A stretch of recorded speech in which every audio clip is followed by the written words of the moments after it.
So, dear students, welcome back, and I hope all of you will be fine. And today we are discussing the textual questions of the lesson "An Excellent Father" by Jane Austen. कल हमने question 4 तक देख लिया. आज हम यहाँ से देखेंगे Why does Mrs. Bennet think that Mrs. Long is selfish? जो मिसेस बेनेट है, मिस्टर बेनेट की जो बीवी है, उसकी जो पत्नी है, उसको क्यों लग रहा है कि जो उसकी हमसाई की औरत है, her neighbour Mrs Long is selfish. जो मिसेस लॉन्ग है, मिस्टर लॉन्ग की बीवी, वो खुद गर्ज क्यों है, वो सेल्फिश क्यों है, वो लालची क्यों है. तो इसका जो आंसर है वो इस तरह से है. Mrs Bennet thinks that Mrs Long is selfish because she has got her two nieces fulfilling the criteria for marriage.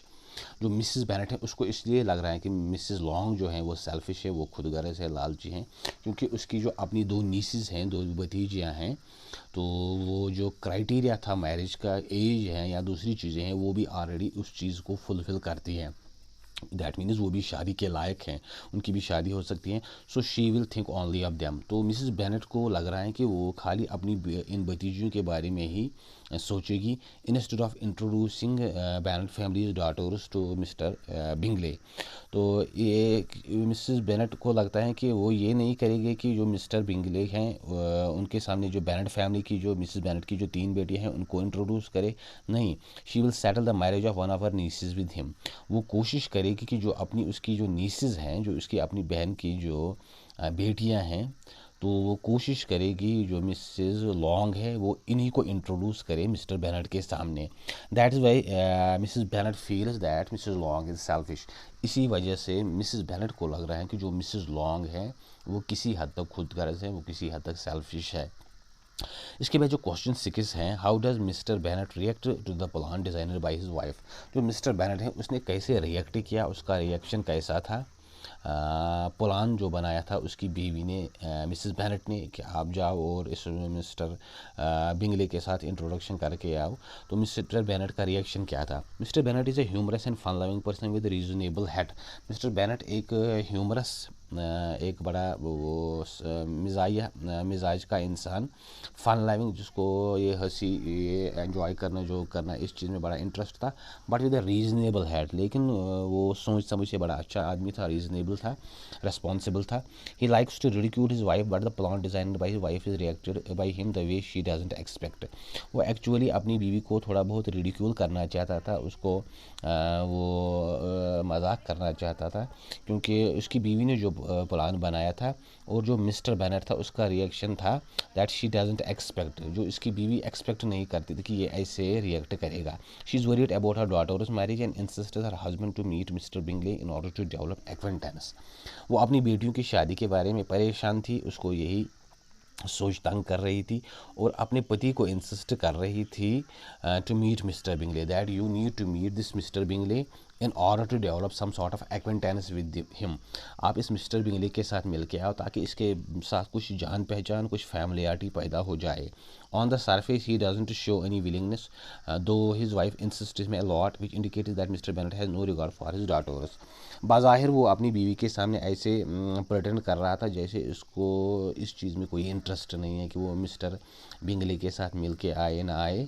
तो इससे ये चीज़ लगता था that she has no regard for his daughters, that he has no regard for his daughters. जो Mr Bennet है उसका अपनी इसकी बेटियां हैं, उनकी शादियों के बारे में कोई फिक्र नहीं है. But as a matter of fact he has already called on him which astonishes and delighted his wife. लेकिन हकीकत ये थी कि वो ऑलरेडी इस मिस्टर बिंगले से मिल चुका था, विच astonishes and delighted his wife, जिसकी वजह से इसकी बीवी बड़ी हैरान हो गई एंड डिलाइट, और बड़ी खुश हो गई कि उसका पति जो है वो ऑलरेडी ये काम कर चुका है. He has already married this Mr Bingley. तो then there is the next question, and next question is question 7. Why does Mrs Bennet tell her girls that they have an excellent father. जैसा कि इस lesson का जो title ही है, N excellent father, एक शानदार बाप, एक बेहतरीन बाप. तो ये जो मिसेस बेनेट हैं, फाइनली उसने क्यों अपनी बेटियों को कहा कि आपका जो फादर है वो बड़ा एक्सेलेंट है, बड़ा शानदार है, बड़ा टैलेंटेड है. At first Mrs Bennet thinks that her husband Mr Bennet doesn't think of his daughters and it is not worried about their marriage. पहले पहले जो मिसेस बेनेट थी, she felt that her husband is least concerned about his daughters, कि उसका जो पति है वो अपनी बेटियों के बारे में ज़रा बार भी फिक्र नहीं करता. And is not worried about their marriage, और उनकी शादियों के बारे में तो वो बिल्कुल कुछ नहीं सोच रहा है. But when she comes to learn that her husband has already paid a visit to Mr Bingley in the morning of which he himself admit, she gets surprise and feels very happy and therefore tells her girls that they have an excellent father. लेकिन जब उसको इस चीज़ का पता लगा, इस चीज़ का इल्म हो गया कि उसका जो पति है वो ऑलरेडी इस मिस्टर बिंगले के पास जा चुका है, एक विज़िट कर चुका है इन द मॉर्निंग, सुबह के वक्त, of which he himself admits, जैसा कि उसने खुद ही एडमिट किया, खुद ही इकरार कर लिया that I have already visited this man in the early morning. She gets surprise and feel is very happy. वो इस चीज़ से बड़ी सरप्राइज हो गई और बड़ी खुश भी हो गई. And therefore tells her girls that they have an excellent father. और इस वजह से उसने अपनी बेटियों को कहा कि आपका जो फादर है, आपका जो बाप है, वो बड़ा एक्सेलेंट है, बड़ा शानदार है. तो that is why this lesson has been named as excellent father. इस लेसन का नाम भी, इसका जो टाइटल है वो भी यही है, excellent father. So dear viewers, ये थे कुछ टेक्सचुअल क्वेश्चन जो हमने देख लिए ऑलरेडी. तो इसके बाद जो है that is the language work, ये आपकी ग्रामर से रिलेटेड है, आपकी लैंग्वेज से रिलेटेड है. जो लैंग्वेज पोर्शन है, find words from the passage having the following meaning. Passage में कुछ वर्ड्स आए हैं जिनके ये मीनिंग बनते हैं. रेंट आउट मीन्स किराए पे देना, जो लीज पे देते हैं कोई चीज़. अनमैरिड मीन्स जिसकी भी शादी न हुई हो. Make someone angry, that means to annoy someone. In a great haste, unwilling to wait, जिसकी बड़ी जल्दी हो. अनविलिंग टू वेट, जो वेट करने के लिए विलिंग ना हो. दैट मीन्स इसकी बड़ी अर्ज हो या एक बड़ी हेस्ट हो. तो ये कुछ वर्ड्स हैं यहाँ पे दिए गए हैं. To live somewhere, then there are ई पार्ट जो है, टू लिव समवेयर परमानेंटली, किसी जगह पे परमानेंटली बिल्कुल सेटल होना. इंटेंशन और प्लान, जो आपका इंटेंशन हो या आपका प्लान हो. तो ये यहाँ पे कुछ वर्ड्स दिए गए हैं हैविंग द फॉलोइंग मीन्स, जो पैसेज में है कहीं पे. तो इसके बाद जो है एक्चुअली जो यहाँ पे है that means with the subject concord, जो यहाँ पे सब्जेक्ट और जो वर्ब है उनके दरमियान एक तरह का एक एग्रीमेंट होता है, एक कॉन्कॉर्ड होता है, एक अंडरस्टैंडिंग होती है, जिससे जो ग्रामेटिकल यूज़ में हम देखते हैं कि ये कैसे इस्तेमाल होते हैं. A verb must agree. Concord means harmonious relationship between two grammatical items. जो कॉन्कॉर्ड हैं उससे मुराद एक हार्मोनियस रिलेशनशिप, एक अंडरस्टैंडिंग जो दो ग्रामेटिकल आइटम्स के दरमियान होती हैं. जो ग्रामर में जो कोई चीज़ें इस्तेमाल होती है, नाउन वर्ब एडजेक्टिव एडवर्ब, उनके दरमियान एक अंडरस्टैंडिंग होनी चाहिए, एक रिलेशनशिप होनी चाहिए. A verb must agree with it subject in number and person. Verb और जो सब्जेक्ट हैं, काम और जो काम करने वाला है, तो वो एग्री होनी चाहिए, उनमें बिल्कुल मेल होना चाहिए. With relation to their number, उनकी तादाद कितनी है, काम करने वाले कितनी है, एंड पर्सन, और काम करने वाला कौन है. For example, the list of things is quite long. क्योंकि यहाँ पे लिस्ट आया है, लिस्ट तो आया है सिंगुलर ऑफ थिंग्स यहाँ पे मुराद नहीं है. थिंग्स से मुराद लिस्ट ही है, लिस्ट सिंगुलर है, ये कंसिडर किया जाएगा लिस्ट. तो इस हम यहाँ पे इज़ आए हैं. अगर यहाँ पे ये प्लूरल कंसिडर किया जाएगा, द लिस्ट ऑफ थिंग्स और, तो यहाँ पे आर इस्तेमाल होता है, are quite long, are plural के साथ. The list of things are quite long. यहाँ पे ये list, the list of things, यहाँ पे ये ऑलरेडी लिस्ट प्लूरल है, इस वजह से यहाँ पे आर आया है. यहाँ पे ये लिस्ट सिंगुलर है, इसलिए इस आया है.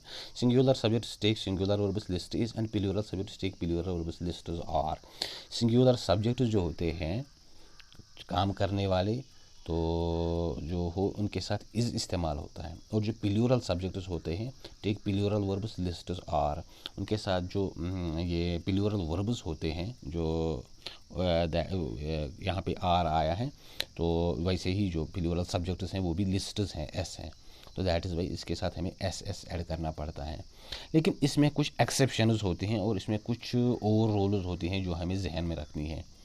तो वो चीज़ भी हम देखेंगे. लेकिन डियर व्यूअर्स, उससे पहले ये वर्ड्स जो यहाँ पे मीनिंग्स दिए गए हैं और उनके जो एक्चुअल जो वर्ड्स के लिए इस्तेमाल होती हैं वो क्या है. रेंट आउट, जैसे हम कहते हैं किराए पे देना, तो इसको कहते हैं टू लेट. उस सेंस में भी यहाँ पे आएगा, या ऑन लीज, उसमें भी सेंस में भी आता है. अनमैरिड जो होता है उसको सिंगल कहते हैं या बैचलर भी कहते हैं. Make someone angry, to irritate और वैक्स और एनॉय. एनॉय भी हम कहते हैं किसी को गुस्सा दिलाना.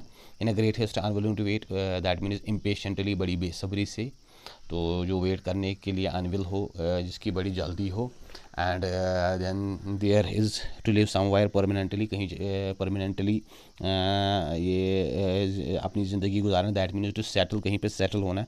इंटेंशन और प्लान, जो आपका इंटेंशन हो, इरादा हो या प्लान हो, उसको इंग्लिश में डिज़ाइन भी कहते हैं। जो आपकी इरादा हो, जो आपकी नीयत हो। तो डियर व्यूअर्स, ये कुछ वर्ड्स थे जिनके मीनिंग्स यहाँ पे दिए गए थे, जो हमको देखने थे। तो इन द नेक्स्ट वीडियो इंशाल्लाह we are going to start from this rule 1 exceptions. जो कुछ एक्सेप्शंस आते हैं इस रूल में, जो सिंगुलर या प्लूरल जो सब्जेक्ट और जो वर्ब्स होते हैं उनके जो आपस में एक कॉन्कॉर्डेंस होती हैं, लेकिन कहीं कहीं पे इसमें एक एक्सेप्शन आती है जहाँ पे हमको इस रूल के ख़िलाफ़ जाना पड़ता है, क्योंकि वहाँ पे कुछ और चीज़ें आती हैं जो हमको देखनी पड़ती हैं। तो इंशाल्लाह in the next video we are going to start this topic on this language work, जो है ये हम इंशाल्लाह इन द नेक्स्ट वीडियो हम ये देखेंगे। तो अगर आपको आज के क्वेश्चन समझ आए हैं तो इसको शेयर करें, सब्सक्राइब करें, बेल आइकन पर क्लिक करें, ताकि जो नेक्स्ट आने वाली वीडियोज़ हैं वो भी आप तक पहुँच सके। Wish you all the best and thank